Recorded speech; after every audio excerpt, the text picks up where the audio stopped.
بسم اللہ الرحمن الرحیم۔ السلام علیکم ورحمۃ اللہ وبرکاتہ۔ آج ہم سورہ انفال کی آیت نمبر 5 اور 6 کا ترجمہ اور تشریح پڑھیں گے۔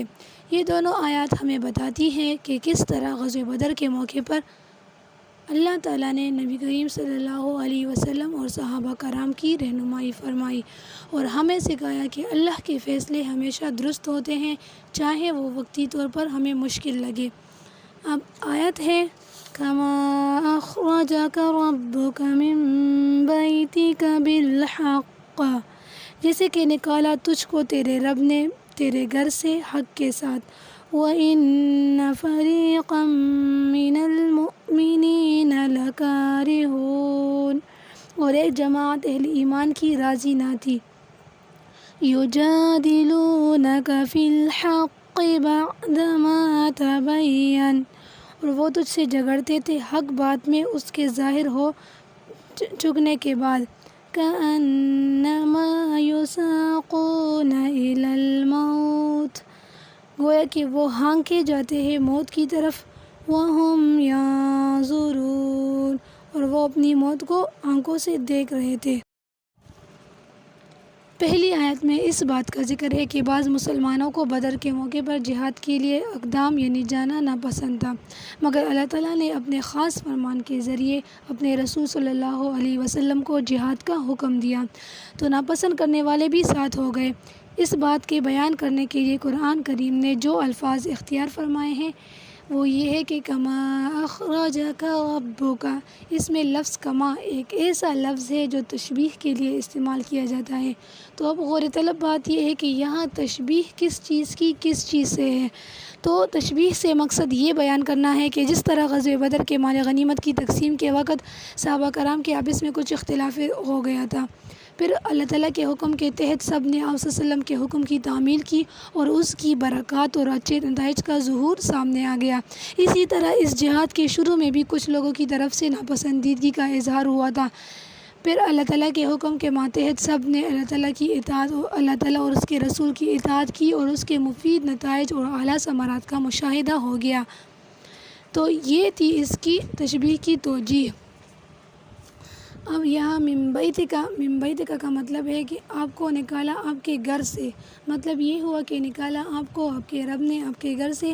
تو جمہور مفسرین کے نزدیک اس گھر سے مراد مدینہ طیبہ کا گھر یا خود مدینہ طیبہ ہے، جس میں ہجرت کے بعد آپ صلی اللہ علیہ وسلم مقیم ہوئے تھے، کیونکہ واقع بدر ہجرت کے دوسرے سال میں پیش آیا تھا۔ اور پھر اس کے ساتھ لفظ بالحق کا اضافہ کر کے یہ بتلایا کہ یہ ساری کارروائی حق اور ابطال باطل کے لیے عمل میں آئی تھی۔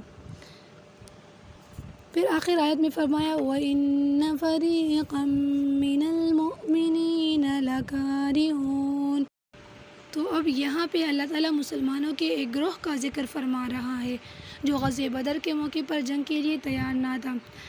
اس کا کچھ اس طرح پس منظر ہے کہ جب نبی کریم صلی اللہ علیہ وسلم مدینہ سے اس نیت سے نکلے تھے کہ قریش کا تجارتی قافلہ یعنی ابو سفیان کا قافلہ روکا جائے، جب صحابہ کرام کو معلوم ہوا کہ قریش کا پورا لشکر 1000 افراد پر مشتمل آ رہا ہے تو وہ گھبرا گئے، یعنی صحابہ کرام گھبرا گئے۔ ان میں سے کچھ صحابہ نے دل میں یہ بات محسوس کی کہ ہم تو قافلہ روکنے کے لیے آئے تھے، یہ جنگ کی صورت کیسے بن گئی؟ تو اللہ تعالیٰ فرما رہا ہے کہ مومنوں میں سے ایک گروہ اس فیصلے کو ناپسند کر رہا تھا، لیکن یاد رکھیں وہ نافرمانی نہیں کر رہے تھے، صرف دل میں خوف محسوس کر رہے تھے۔ اور یہ ایک انسانی فطرت ہے کہ اچانک بڑی آزمائش آ جائے تو انسان پر گھبراہٹ طاری ہوتی ہے، لیکن ایماندار بندہ جلد ہی سنبھل کر اللہ تعالیٰ پر بھروسہ کرتا ہے۔ تو اللہ تعالیٰ نے ان کی یہ کیفیت بیان کی تاکہ ہمیں سکھایا جائے کہ شروع میں خوف آنا غلط نہیں، لیکن ایمان یہ ہے کہ ہم اللہ کے حکم کو مانیں چاہے دل گھبرا ہی کیوں نہ ہو۔ صحابہ کرام نے بعد میں یہی کیا، اللہ اور اس کے رسول کا حکم مانا اور بدر میں ثابت قدم رہے۔